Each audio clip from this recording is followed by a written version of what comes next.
bad tidings, but we'll go on for a few more minutes.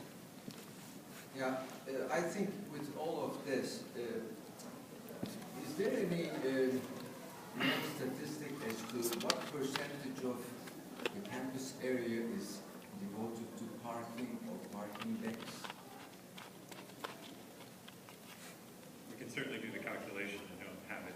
Well, I just said that because in this presentation you said that the demand for parking is going down, and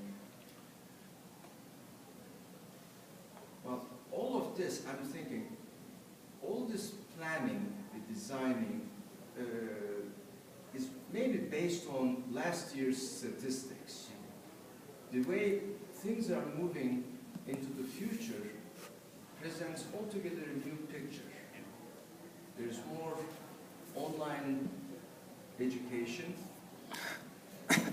Because of the budget considerations, people are less amenable to sending their kids to campus. Maybe they are going to take part-time classes. So all this is a big question mark in my mind.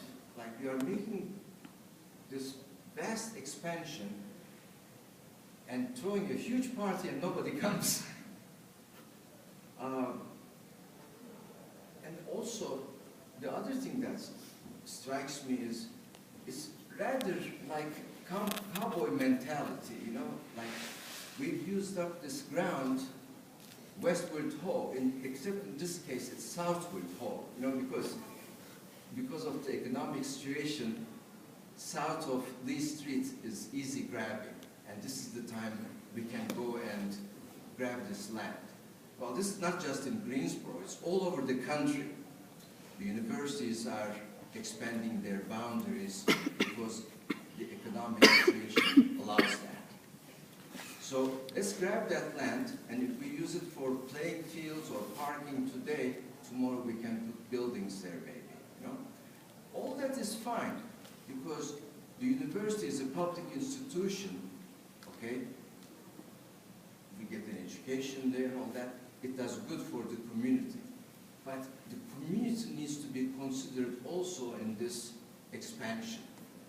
If that area was designed in such a way so that the city, the neighborhood, and the university could benefit from that expansion equally, everybody would benefit.